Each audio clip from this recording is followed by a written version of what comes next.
여러분, SK 하이닉스가 드디어 120만 원을 뚫었습니다. 예전 같으면 하이닉스 많이 올랐네, 이 정도로 끝났을 이야기인데 지금 시장 반응은 그게 아닙니다. 오히려 지금은 이런 말이 나오고 있습니다. 120만 닉스는 시작일 뿐이다. 증권사가 180만 원을 부른 데는 이유가 있다. 이번 반도체 사이클은 예전과 다르다. 실제로 SK 하이닉스는 4월 21일 장중 처음으로 120만 원을 돌파했고, 삼성증권은 목표 주가를 180만 원으로 올렸습니다. 또 1분기 실적 발표를 앞두고 시장 컨센서스도 매출 50조 원대, 영업이익 35조 원대로 매우 강하게 형성돼 있었습니다. 그럼 질문은 하나죠. 도대체 왜 지금 시장은 SK 하이닉스를 이렇게까지 다시 보기 시작했을까? 오늘은 그 이유를 아주 단순하게 풀어보겠습니다. 먼저 첫 번째입니다. 이번 상승은 그냥 좋은 실적 기대가 아니라 구조 변화 기대다. 주가가 급등할 때 많은 사람들이 이렇게 생각합니다. 실적 발표 앞두고 기대감이 붙었구나. 맞습니다. 그것도 맞아요. 삼성증권은 SK 하이닉스의 1분기 영업이익을 40조 원 안팎, 매출을 53조 원대로 보면서 목표 주가를 180만 원으로 올렸습니다. 그리고 핵심 논리는 아주 명확했습니다. 이번 반도체 호황이 과거보다 구조적으로 더 길어질 수 있다는 거였어요. 이게 왜 중요하냐? 예전 메모리 반도체는 가격이 오르면 좋고 떨어지면 무너지는 전형적인 경기 민감 업종으로 봤습니다. 그런데 지금은 다릅니다. 삼성증권은 이번 리포트에서 D램 산업 자체가 가격 중심의 경기 민감 산업에서 품질 중심의 인프라 사업으로 바뀌고 있다고 봤습니다. 이 말은 굉장히 무겁습니다. 이제 메모리는 그냥 싸게 많이 파는 부품이 아니라 AI 시대를 움직이는 인프라의 일부로 보기 시작했다는 뜻이기 때문입니다. 진짜 핵심은 HBM입니다. SK 하이닉스를 다시 보게 만드는 핵심은 결국 HBM입니다. HBM은 그냥 메모리가 아닙니다. AI 서버에 들어가는 초고성능 메모리이고, 엔비디아 GPU가 제 성능을 내기 위해 사실상 필수로 붙는 부품입니다. 로이터에 따르면 SK 하이닉스는 HBM 시장에서 약 61% 점유율로 선두를 달리고 있고, AI 데이터 센터 수요 확대 덕분에 2025년 4분기 사상 최대 분기 영업이익 19.2조 원을 기록했습니다. 회사도 메모리 수요가 폭발적이라고 직접 설명했습니다. 즉, 지금 SK 하이닉스가 잘 나가는 이유는 단순히 반도체 업황이 좋아서가 아닙니다. AI 시대의 가장 중요한 변목 중 하나를 SK 하이닉스가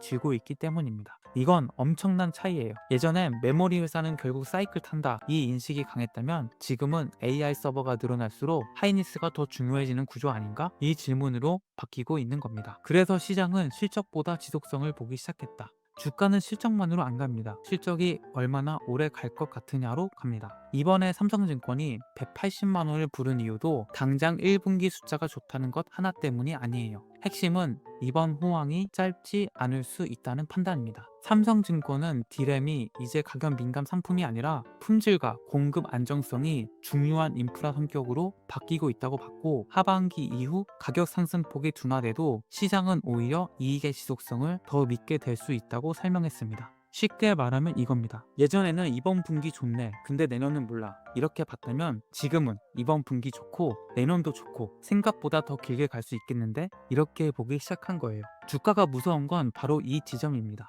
120만 원 돌파보다 더 중요한 건 시장의 상상력이 바뀌었다는 점이다. SK 하이닉스가 120만 원을 처음 돌파했다는 사실도 중요합니다. 하지만 더 중요한 건 시장 머릿속 숫자가 바뀌고 있다는 것입니다. 예전엔 100만 원 갈까? 이게 질문이었다면 이제는 120이 시작이면 그 다음은 어디까지냐? 이 질문이 나오기 시작했어요. 그리고 그 끝에 180만 원이라는 숫자가 등장한 겁니다. 이건 단순히 목표 주가 하나가 아닙니다. 시장이 SK 하이닉스를 예전의 업황주가 아니라 AI 시대 핵심 인프라 기업으로 보려하기 시작했다는 신호에 가깝습니다. 그래서 주가가 오르는 것보다 더 무서운 건 프레임이 바뀌는 거예요. 주식은 늘 숫자보다 프레임이 바뀔 때 더 크게 움직입니다. 미국 ADR 상장도 왜 중요할까? 여기서 또 하나 붙는 재료가 있습니다. 바로 미국 ADR 상장입니다. 로이터에 따르면 SK 하이닉스는 2026년 하반기 미국 상장을 목표로 비밀 신청을 했고, 약 2에서 3% 지분을 상장해 96억에서 144억 달러를 조달할 수 있다는 보도가 나왔습니다. 회사는 이 자금을 한국 용인과 미국 인디애나 공장 투자 지원으로 활용할 수 있다고 전해졌습니다. 그런데 투자자 입장에서 더 중요한 건 돈을 얼마 조달하느냐보다 어디서 평가받느냐입니다. 미국 시장에 상장하면 SK 하이닉스는 더 이상 한국 메모리 주로만 보이지 않을 수 있습니다. 미국에 상장된 글로벌 반도체 기업, 특히 마이크론이나 TSMC 같은 피어와 직접 비교되기 시작하면 밸류 프레임 자체가 달라질 수 있습니다. 실제로 로이터는 미국 상장이 하이니스의 저평가를 더 직접적으로 드러내는 계기가 될 수 있다는 증권과 해석을 전했습니다. 이게 왜 무섭냐? 같은 돈을 벌어도 어느 시장에서 어떤 비교군으로 평가받느냐에 따라 시가총액은 완전히 달라질 수 있기 때문입니다.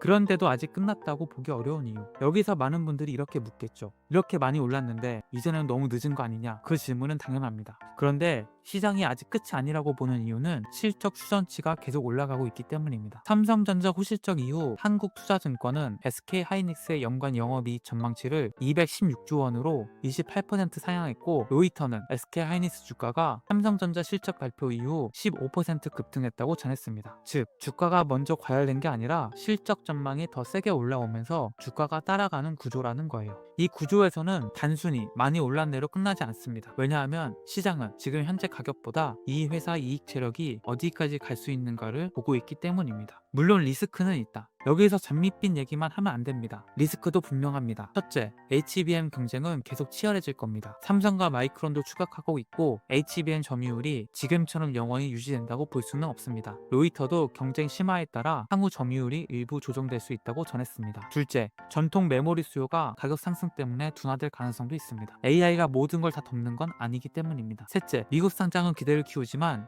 신주 발행 방식에 대한 기존 주주 우려도 이미 나오고 있습니다. 로이터는 일부 투자자들이 희석 우려를 제기했다고 전했습니다. 즉 180만 원은 무조건 간다가 아니라 이 구조적 상승 논리가 계속 유지될 때 가능한 숫자입니다. 120만 원은 가격이 아니라 질문의 시작이다. SK하이닉스는 장중 처음으로 120만 원을 돌파했고 삼성증권은 목표 주가를 180만 원으로 올렸습니다. 그 배경은 단순한 단기 실적 기대가 아니라 이번 반도체 사이클이 예전보다 더 길고 더 구조적일 수 있다는 판단입니다. 핵심은 HBM입니다. AI 시대 핵심 메모리를 쥐고 있고 실적은 이미 기록을 쓰고 있으며 미국 ADI 상장까지 붙으면 기업가치 재평가 프레임이 더 강해질 수 있습니다. 그래서 지금 시장이 던지는 질문은 단순히 이겁니다. 120만 원이 끝이냐? 아니면 진짜 시작이냐? 저는 이 종목의 핵심이 오늘 주가가 아니라 시장이 보는 방식이 바뀌고 있다는 점이라고 봅니다. 예전처럼 메모리 업황주로 보느냐 아니면 AI 인프라 핵심 기업으로 보느냐, 바로 그 차이가 120만 원 다음 숫자를 결정할 겁니다. 감사합니다.